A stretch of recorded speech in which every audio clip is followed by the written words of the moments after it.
So for the next plenary talk, we have had the pleasure to have Professor Edward VIGMOND with us today. Professor VIGMOND is very well known in the field of computational electrophysiology. He's one of the main developer of CARP and is team leader at Liryc, which is a very prestigious institution at the University of Bordeaux. And Edward today will talk on modeling arrhythmia and the Purkinje system. Edward, the floor is yours.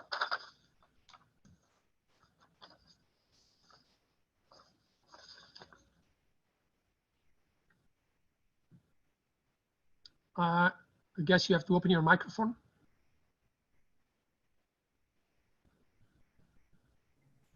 Hi. Thank you. So thanks again. Thanks for inviting me, and thanks for the nice introduction.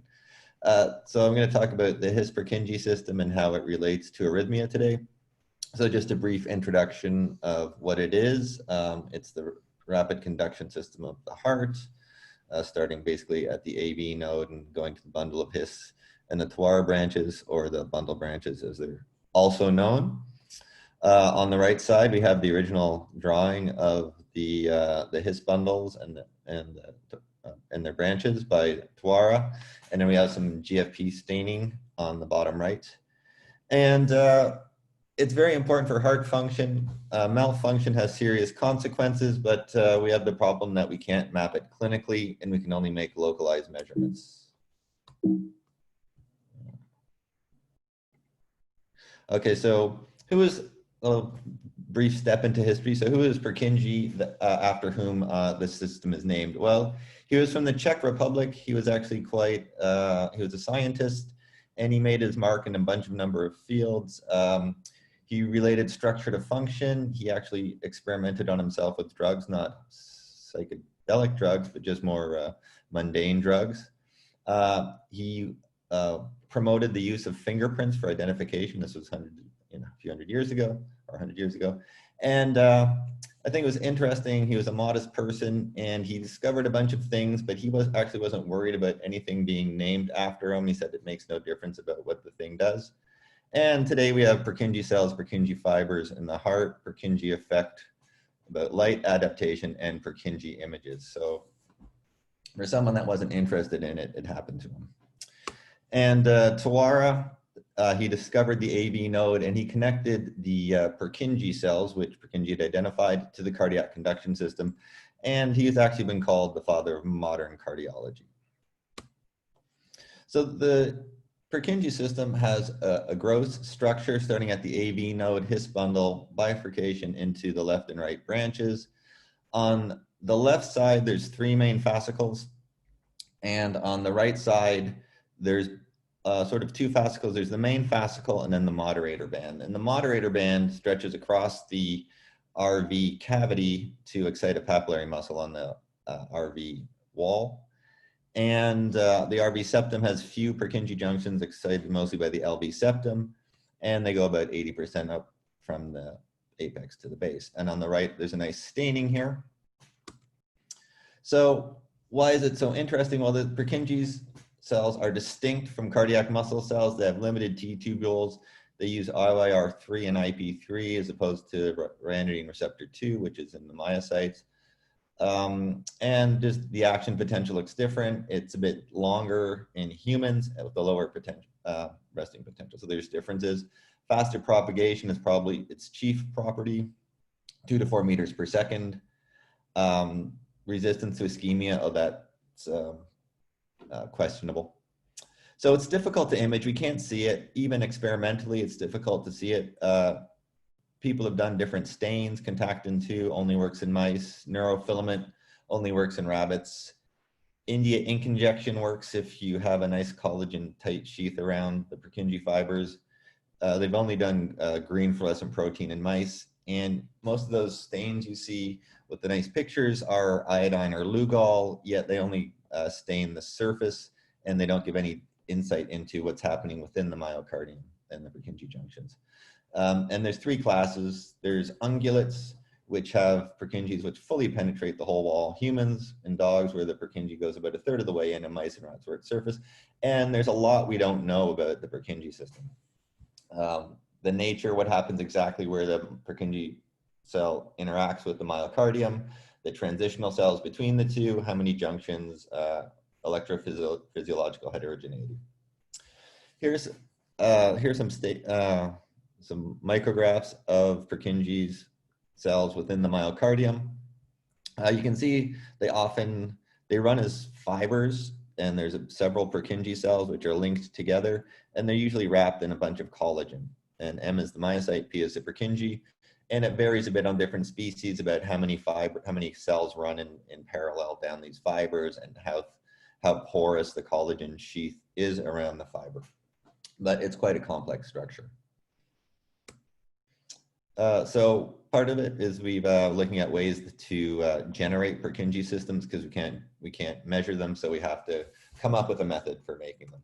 So there's been a couple methods proposed. There was one by Costabile et al. In J Biomechanics, I think from the Cool group, and their one advantage is they've actually supplied the Python code to actually generate the Purkinje, the networks. However, if you compare the network to an actual network, topologically it's not very similar. There's a bit of branching, but there's no sort of loops, or looks like there's a lot of little loops in an actual Purkinje system on the surface. And I think we saw this probably in the other heart was more of a fractal pattern. But again, there's less of the branching. So we actually combine the two methods, and we can now generate, we can control the density of our PMJs, so how many junctions we have between the myocytes and the myocardium, how deep it goes, the branch angle. So if you notice these what differ here between the three fractal patterns is how the angle between at the bifurcation. There's also a repulsion factor, which you see the W, which as you grow them, the tips, they start to repel from close Purkinje system, other fibers, so that affects the growth. And if when we place that inside of a ventricular model, and we get a fractal pattern, which hopefully is more or less realistic, and we connect it with the His bundle and the Thwara branches. So how do we model it? Between two cells, we use an approach because we want to subject it to field coupling. We consider the gap between a Purkinje cell 1 and 2 as connected by a junction. We consider the extracellular potential constant because it's so small, but we consider, because current is flowing from one cell to the other through a high resistance, there's a potential change along the resistor. So the potential midway through the intracellular potential midway through the junction is going to be different from the either end, and we can just describe that the intracellular potential is current times the resistance. And that leads to the sawtooth effects, which as we go from one cell to the other, as the current flows across the resistor, we get this change in potential. And there is a delay between going from the Purkinje to the myocytes, and there is a type of cell that's sort of half Purkinje, half ventricular myocyte in between, called the transitional cell. And there's a noticeable delay, and it's asymmetrical. So going from Purkinje to ventricle, there's anywhere from 3 to 5 longer. But going from ventricular to Purkinje, because the load is different, it's a lot smaller. So the delay is much shorter. How do we model this? Well, a more realistic situation, if we went into the micro modeling, you might get something like this, where you have Purkinje. As it reaches near the PMJ, there's going to be some branching of the fibers. They're going to be branching to myocardium, and there's going to be a complicated mesh of interconnectivity between the two networks. Instead, because we're dealing with finite elements and we're dealing at a bigger scale, we can't model this to such fine detail. So we take more of a black box approach, where we take the end of the Purkinje fiber and we connect it to a bunch of myocytes within a given radius. and we can compute the current flow between the Purkinje cell and the myocardium just by a coupling resistance. And but then we actually divide the load seen by the Purkinje because of that previous structure that I showed you. So we divide it by some factor K. And by controlling the RPMJ and this K factor, we can control very precisely the delays that we see at the junction and make it asymmetrical. And again, here's, my movie did not play. And again, just a simple movie showing the activation of it. And so one of the things people forget, even when they do experiments, is that the Purkinje system is always present, and even it invisibly accelerates propagation, even if you don't see breakthroughs, it doesn't mean there's no Purkinje involvement. This is a simple model showing that. So I took a slab of tissue and I simply changed the number of junctions between the Purkinje system and the block of myocardial tissue. So I put one, there's always one here and another one. So at the beginning, if there's just a few of them, one at the very beginning and one at the very end, there's just, you can see the slope of this line. This is the distance versus activation time. The slope of the line gives indication of speed. So the more, it's the inverse of speed actually. So the shallower that slope is, the faster the propagation velocity is. And when there's only two junctions, you get the black line. And you see that it appears the activation time, the latest activation time is about 37 milliseconds. As we add more Purkinje junctions, you start getting more activation sites along the Purkinje, and then there's less actual travel through the myocardium. So you see more breakthroughs. At some point, you get so many breakthroughs and merging as we increase the number of junctions that you just, it looks like a flat line. So effectively, it looks like the speed of propagation through the tissue is this new higher propagation velocity. But we haven't adjusted the propagation through the myocardium at all. The only thing we've changed is the number of Purkinje junctions. So even if you measure this in tissue, when people measure ventricular experiments, if you pace the endocardium, certainly the conduction velocity you're measuring is influenced by the Purkinje system. So how does this work? So during ischemia, this is work with Dr. Fu Ying at Imperial College. And they noticed that, so during ischemia, this is a rabbit ventricle, and they opened up, incised it and flipped it open so we could see the endocardium and did optical mapping. And he subjected the ventricles to occlusion, which leads to ischemia, and that leads to damage. And as this graph on the right shows, this graph is the number of pixels activated within a certain time. And so the more pixels that get activated, the faster the propagation is through, because we're looking at the whole right RV. And initially during ischemia, we see fewer and fewer pixels get activated. So there's fewer, so it takes longer for the ventricles to get excited. But after a certain point, more pixels start to get excited earlier, meaning the propagation velocity has increased. And that's paradoxical because we know that the conduction velocity in the myocardial tissue decreases during ischemia. And yet the activation time in the experiment is increasing. So what could explain that? So we hypothesized it might be related to the Purkinje system. And we put a, sorry, I'm moving my window here.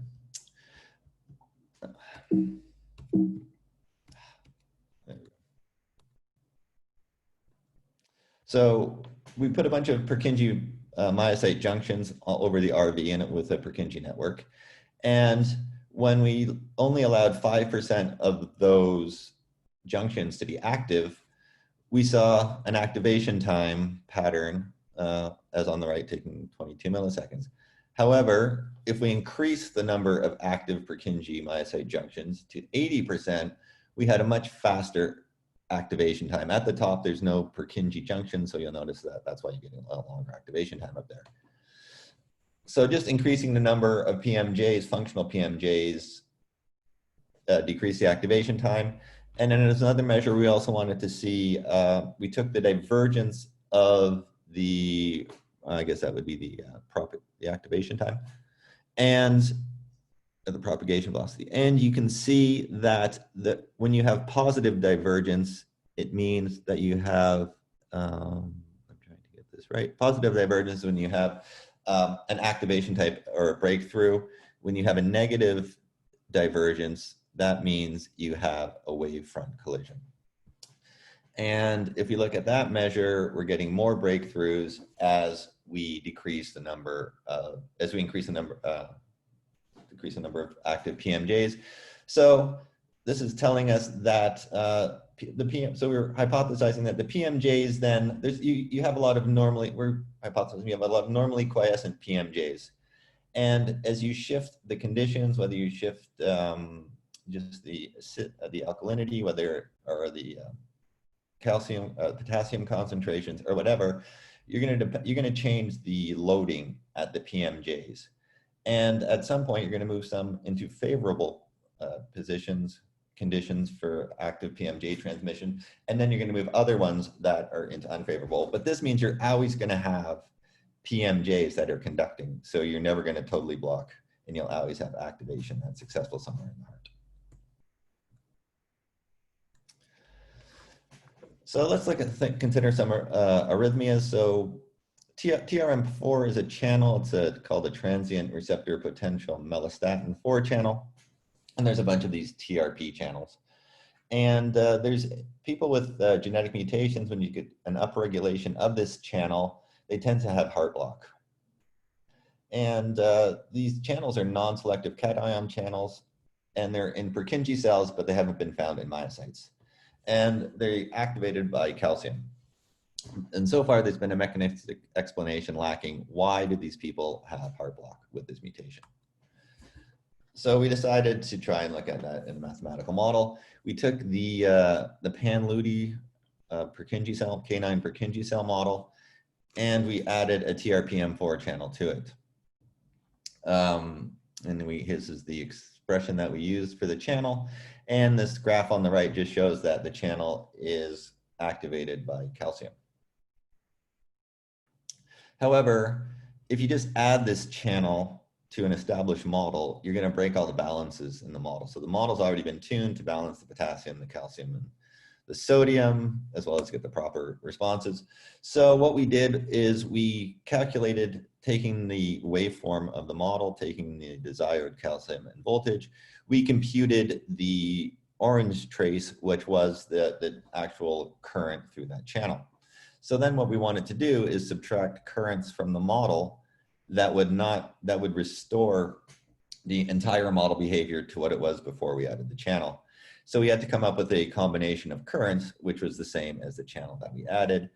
And we started out, first of all, it was apparent that the only channel that could be active late in the action potential was the sodium background current.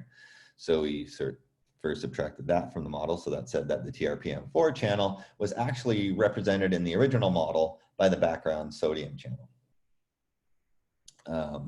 Again, the background sodium channel is one of those channels people add at the very end when their sodium fluxes don't match up. They just add this channel to balance it out. And then the other channels that we could possibly contribute to the shape, given the timing and conditions, were ITO1 to explain the initial spike, and a late sodium L-type sodium type 2. We took a portion of that, and doing that, the closest we could get was this green curve by putting a combination of the other curves, and then we were satisfied with our model.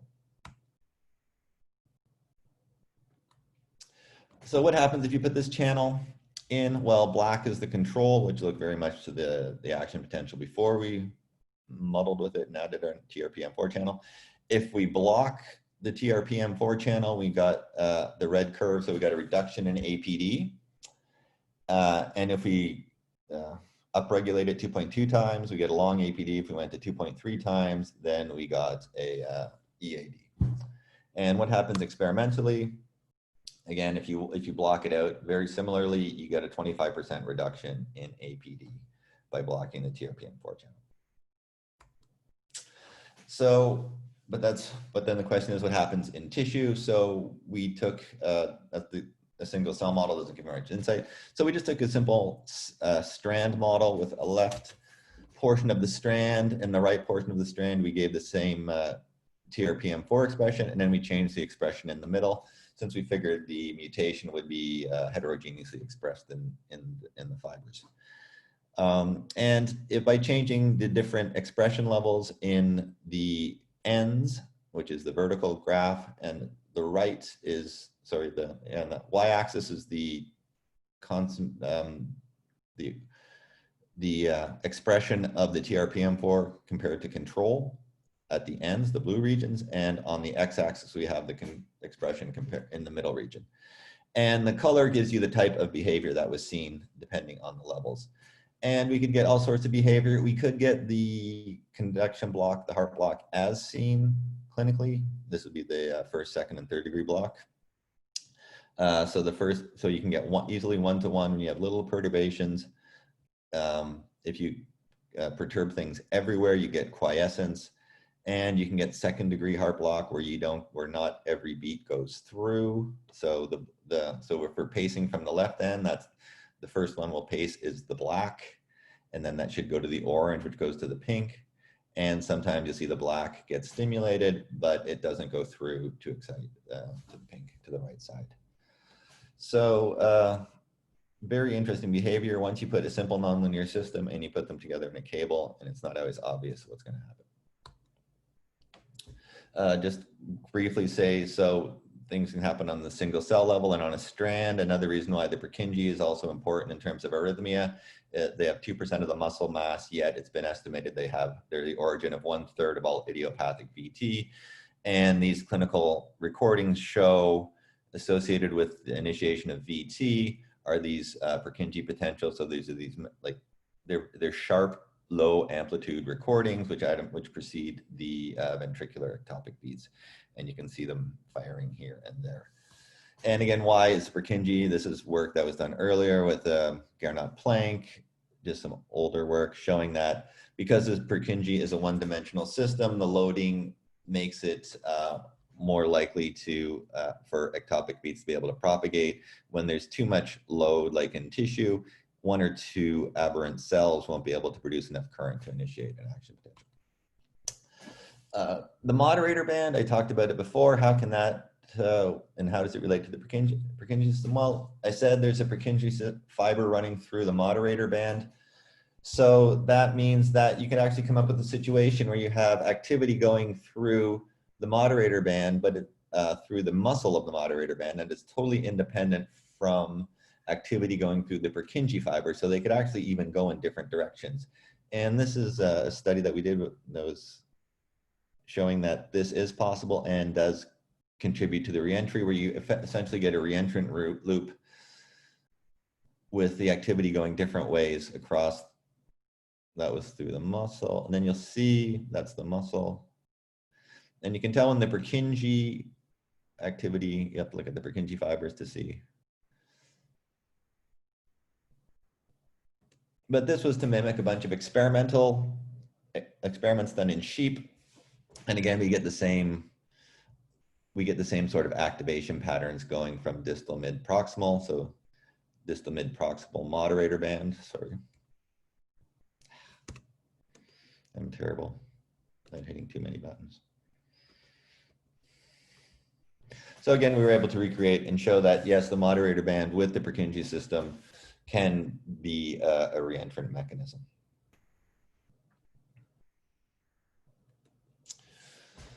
And how else?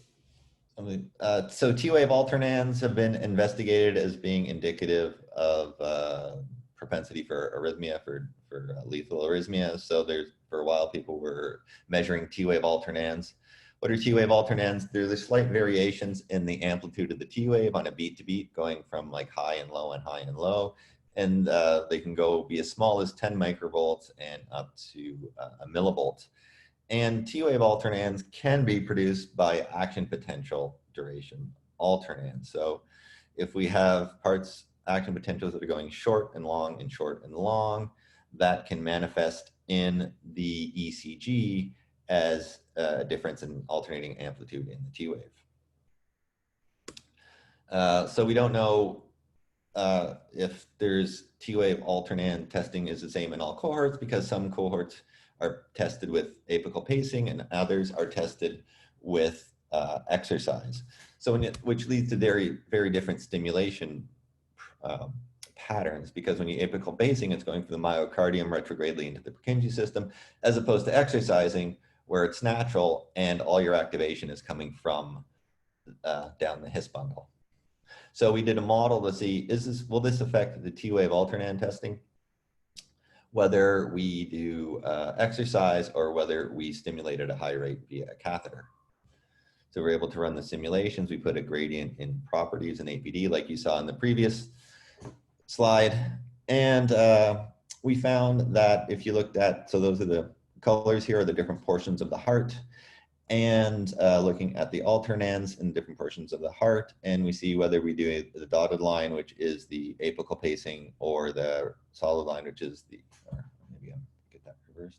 Yeah, His is the solid line and the dotted line is the exercise. There's really no difference. And then we said, well, what effect there's a gradient in the heart naturally? Hopefully it's there. Is it there to protect us? So we looked at, we changed the APD from the apex to the base, and we found, and we did this, repeated the same thing. And we found if we have more of a, we have a greater gradient in APD going from apex to base, we don't get arrhythmias, and the alternans don't manifest very strongly. As we decrease the gradient, we get more T-wave alternans, and the arrhythmias become apparent at a higher cycle length. So the gradient, as you would expect, is protective. That's found in humans. So therefore, T-wave testing theoretically could use to do risk stratification, and it would be based upon more the variability in tissue as opposed to the pacing protocol. So going on to another scale 2, we're looking at intrafascicular reentry. So the Purkinje using more of a macro reentry using a fascicle of the Purkinje system. Again, it's not fully explained since the wavelength is much too small to support reentry. So there has to be something, meaning that the time it takes to go around the Purkinje system, giving its normal propagation velocity, is too fast to support a 350 millisecond cycle length. It takes much less time to go through the system than 350 milliseconds. So it would run into itself in reentry. So we need a significant delay somewhere in the path for the reentry to keep going. Actually, I'm running out of time. And so there's several possible mechanisms: a global reduction in the His velocity, or passive delays from non-excitable tissue. Non-excitable, I mean like due to potassium elevation, fibroblasts, or macrophages. Or there could be an active delay where you have excitable tissue but compromised sodium or reduced coupling. So you're still getting action potentials, but they're taking a long time. This is a clinical example of of a patient who is susceptible to intrafascicular reentry. If you put the catheter down the septum, you can measure two different Purkinje potentials, one from a branch on the left, well, the top and the bottom here. And during normal His, you can see the Purkinje pre-potential, Purkinje potentials on the orange line, and you get a conduction velocity around 2 meters per second. Conversely, if activity then goes the other way in the loop, you can get where it goes down the slow branch first, that is the blue line, you get this reentry that is created. And down here, the line, the slope of the conduction velocity is 41 centimeters per second. However, to support the reentry they even show in this paper, it would be, you'd need more than 12 centimeters of tissue, which seems long. So there has to be another delay. So we decide to model it in a slab of tissue, simple myocardial septal slab. We put a simple network with a His bundle, two branches, one down the center and another one going through a lesion. It's very important if we change the conductivity in the lesion. You can't have an abrupt change in conductivity from the lesion to non-lesion, or else you get a block. And by setting the different passive parameters of the lesion, we could get the long delays and plot it during lesion length. If, however, an active lesion, we could also get a significant delay of up to 350 milliseconds in the parameter range study. By playing with the different parameter under different parameters, we could get reentries in either a clockwise or counterclockwise possession direction with the active lesions, but with the passive lesions, we couldn't. So why is that? Because if you look at a passive lesion, what happens is this is the black. So this goes, the black is the proximal side of the lesion. So as the action potential stops, there's passive conduction across the lesion until such as the downstream, the distal part, the tissue past the lesion activates. And what happens then, the actual electrotonic feedback goes back to the proximal region and actually ends up extending the action potential. So the proximal side of the lesion gets effectively a very long action potential. And that ends up being longer than the reentry cycle, and it blocks the reentry. With an active lesion, you get the active propagation through. It's a normal APD, and you don't get that blockage when it gets back. And just as a final, here's a movie showing that. So that is actually the reentry. What is causing the reentry? Well, we move away the surface figures. We'll move away the surface in a second. And you can see I've set up that circuit that I showed you earlier, just the one branch in parallel with the second branch with the small lesion right at the corner. And that's driving the reentry through the circuit. And this is showing the activation through the Purkinje system to excite the ventricles.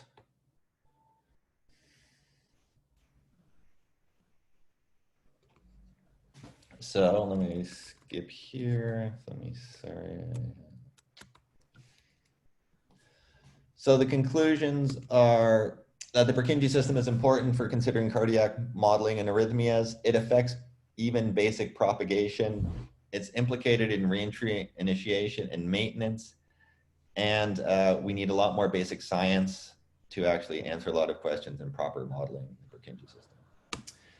And just like to note that the software we used in the study is available online for free. So you can get the source code and put it even on your supercomputer if you want.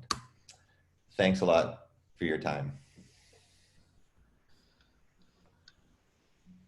Thank you very much, Professor VIGMOND, for this very interesting talk on the Purkinje system. For example, for questions. So, Professor Christian Vergara, you have a question? Yes. If you come here and yes.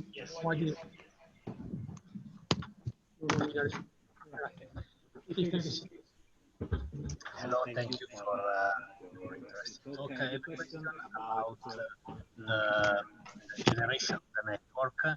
If I well understood, you use an hybrid method based on bifurcation and fractal laws. I wonder if you have the possibility to make this network patient-specific or personalized, in the sense that if you have information about the patients in order to personalize the network, or if it is enough to have a structure which is similar to the real one to obtain your interesting results. Thank you. So we are doing that. So right now, Gernot Planck, who's going to be talking later, he actually is concentrating on personalizing it. And we're taking an approach where you specify certain early activation areas and then grow Purkinje networks out from there. And at some point, probably the exact structure is not important, but getting the initial activation sites with the proper delays is important. Okay, thank you. I see that Professor Lesajit is a question, unless you want to ask directly, or you want me to read your question?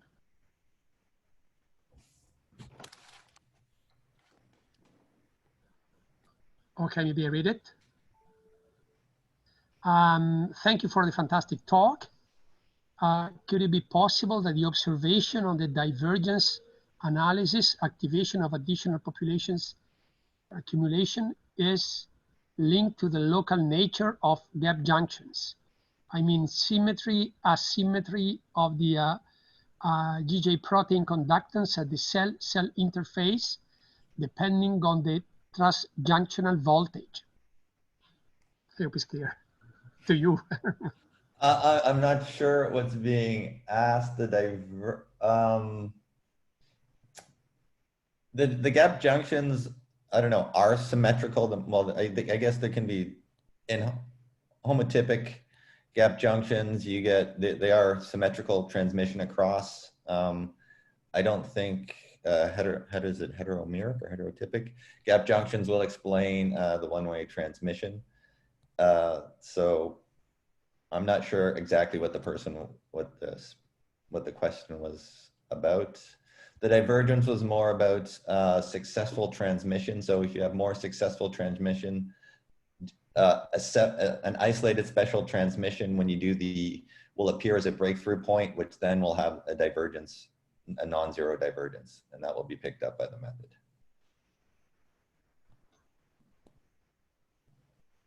Okay. So I hope, unless you are happy with the answer. I'd like to ask you if there is a different characteristic time, I mean, computational delta t that you consider for the Purkinje and for the whole electrophysiology. So if you're dealing it in a different way, in a segregated way, or in a coupled manner. No, I treat it independently, but I keep it the same because the time step is constrained by the ionic model. So I use the same one as in the myocardium.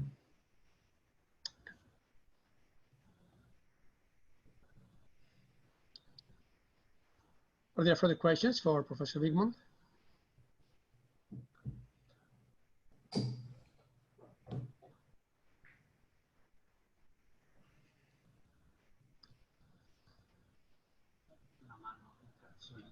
Oh yeah. So Luca Azzolin, you have a question, right? Luca? Yeah. Hi, Professor VIGMOND. Thank you so much for the amazing talk. I just wanted to ask you that I am going to present also with another colleague a work on the Purkinje and ischemia and the CNC. And what we saw is, as you said, that it's really important to include Purkinje fibers in dealing with ventricular simulations. And one thing that we saw is not only that including Purkinje fibers can be more vulnerable to arrhythmia, but also including the Purkinje fiber can also terminate one arrhythmia. So we ran a simulation in which we included or not in the same model the Purkinje fibers, and we saw that without Purkinje fibers, an arrhythmia was maintained. But if we were including the Purkinje fibers due to retrograde activation and also wave collisions, the same arrhythmia was going to terminate after some seconds. So maybe we should really take into account the presence of Purkinje fibers to really have an idea of vulnerability of the ventricles, both in a positive vulnerability or also in a negative, so termination of arrhythmia.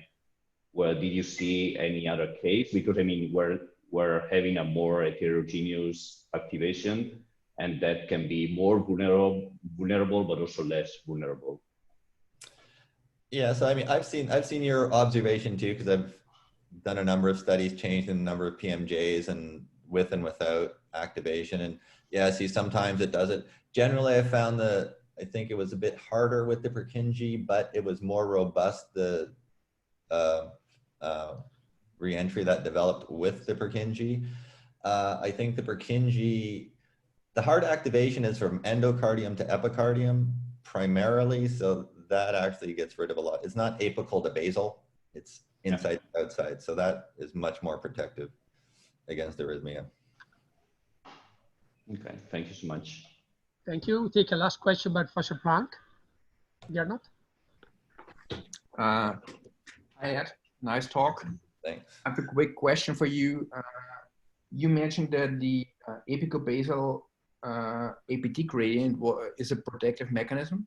Yeah. And it makes totally sense. But intuitively, I would expect it to be pro-arrhythmic. What is the mechanism actually that protects and does not make increase propensity for arrhythmias? I don't know that one because I was like you, and I would have expected that you would want repolarization time to be equalized. So that would mean you would flip the gradient, to especially to the one that's considered.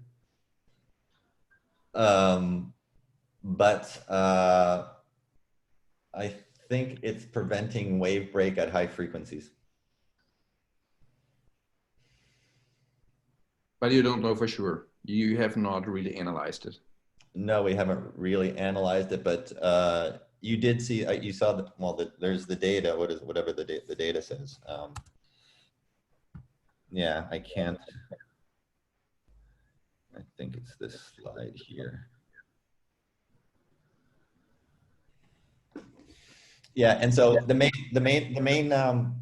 reason we got the main arrhythmia development occurred where you had as part of the, as you increased faster, you would get a part of the heart could sustain the high frequency, and then the other part couldn't, farther away. So you would end up getting an arrhythmia developing there.